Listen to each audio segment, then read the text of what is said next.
Salam untuk kita semuanya, berjumpa lagi dengan saya di channel Aritela Tutorial, tempat kita untuk berbagi informasi seputar informasi pendidikan dan informasi guru, serta informasi lain yang ada hubungannya dengan pendidikan dan guru. Pada pertemuan ini, saya menyapa Bapak Ibu honorer setanah air yang selalu setia melaksanakan tugas tanpa mengenal lelah. Saya yakin bahwa Bapak Ibu selalu dalam keadaan sehat walafiat. Pada pertemuan ini, ada satu informasi penting yang perlu saya sharekan kepada Bapak Ibu honorer Senair, yaitu merupakan kabar gembira honorer di tahun 2023 tahun ini, karena pemerintah segera mengambil satu sikap atau mengambil satu keputusan tentang nasib honorer di akhir 2023 tahun ini. Nah, Bapak Ibu, di sini ada satu informasi bahwa Presiden Jokowi akan putuskan nasib honorer di akhir 2023 tahun ini. Nah, kira-kira apa dan bagaimana keputusan Presiden Jokowi terkait dengan nasib honorer di akhir tahun 2023 ini? Simak video ini sampai selesai, jangan ketinggalan informasi. Dan bagi Bapak Ibu yang sedang menonton, demikian dengan Bapak Ibu yang mungkin baru menemukan video melalui channel ini, dukung dengan cara like dan subscribe, share, dan komen, serta nyalakan tombol notifikasinya supaya semua informasi yang disalurkan melalui channel ini selalu update di layar Bapak Ibu. Tanpa basa-basi lagi, langsung pada informasinya. Pemerintah Presiden Jokowi atau Presiden Joko Widodo akan menetapkan satu solusi konkret terkait formula penanganan tenaga honorer sebelum 28 November 2023.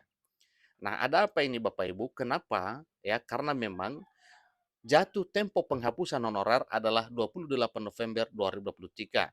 Nah, tentu sebelum November, pemerintah akan mengambil satu sikap terkait dengan penentuan bagaimana nasib honorer di tahun 2023 tahun ini. Semoga kabar baik Bapak Ibu, ikuti terus informasi ini.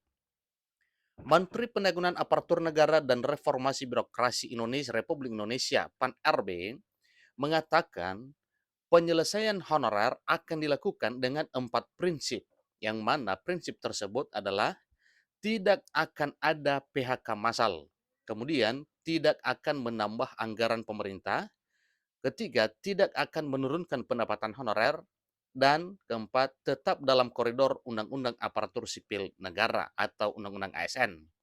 Nah, inilah 4 prinsip yang akan ditempuh oleh pemerintah pada tahun 2023 tahun ini, yaitu mengenai nasib honorer non-ASN. Pertama adalah menghindari PHK massal. Prinsip pertama itu adalah menghindari PHK massal, ungkap Anas, dikutip pada hari Senin 17 April 2023, 2 hari kemarin. Yang kedua, tidak akan ada tambahan beban fiskal yang signifikan bagi pemerintahan. Kemampuan ekonomi di setiap Pemda tentu berbeda-beda.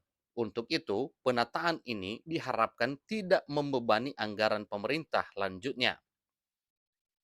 Yang ketiga, menghindari penurunan pendapatan yang diterima tenaga honorer saat ini. Menurutnya, selama ini tenaga honorer telah memberikan kontribusi yang sangat signifikan terhadap pemerintahan, sehingga harus diusahakan agar pendapatan tenaga honorer non-ASN ini tidak menurun akibat adanya penataan ini.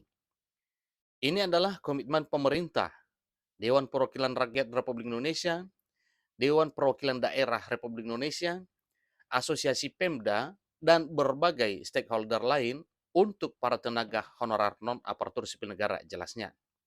Jadi ini adalah suatu hal yang membuat kita yakin bahwa memang benar-benar pemerintah bersikeras untuk memperhatikan nasib honorer di tahun 2023 tahun ini. Terakhir, prinsip yang dipegang yakni sesuai regulasi yang berlaku. Tentu nanti kita susun formulanya seperti apa agar sesuai koridor regulasi, ujar Menpan RB Abdullah Azwar Anas. Menteri Anas menambahkan bahwa prinsip ini lahir dari hasil koordinasi dengan berbagai organisasi pemerintah daerah guna mencari jalan tengah dalam penanganan tenaga honorer di tahun 2023 tahun ini.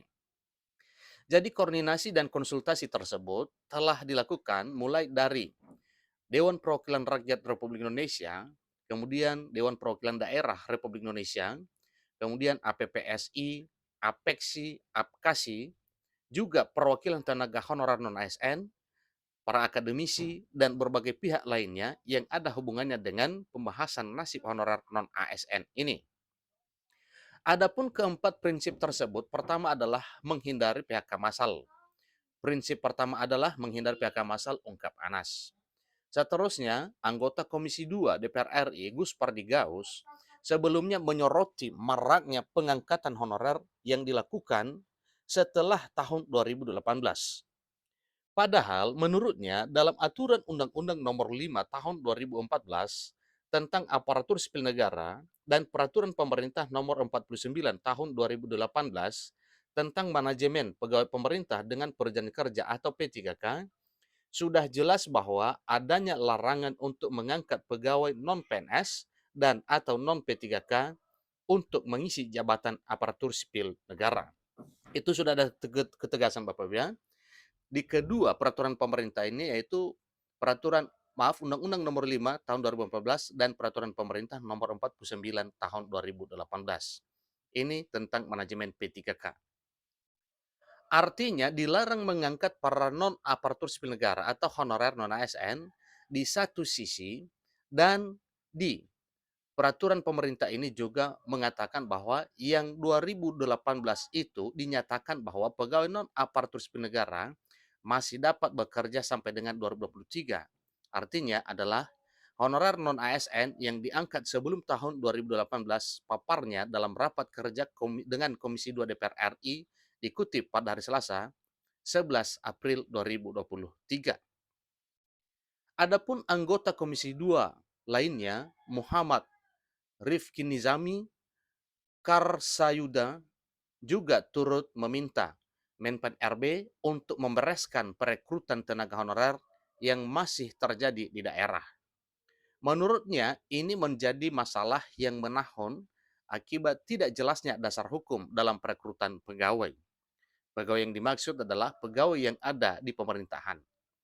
Untuk itu, ia menyarankan agar aturan hukum tersebut tersentral di Kementerian Pan-RB dan BKN. Beliau menyampaikan, saya meminta agar intervensi digital yang sudah dilakukan oleh Menpan RB Abdullah Azhar Anas selama menjabat sebagai Menpan RB juga bisa dilakukan bukan hanya untuk mendata beberapa jumlah tenaga honorer di seluruh Indonesia, tapi untuk memastikan dasar hukum keberadaan para honorer itu tersentral di Kemenpan RB dan BKN, tegasnya. Jadi itulah informasinya Bapak Ibu terkait dengan bagaimana sikap yang akan ditempuh oleh pemerintah dalam hal menentukan nasib honorer non-ASN di tahun 2023 tahun ini. Demikian, sampai ketemu pada video berikutnya.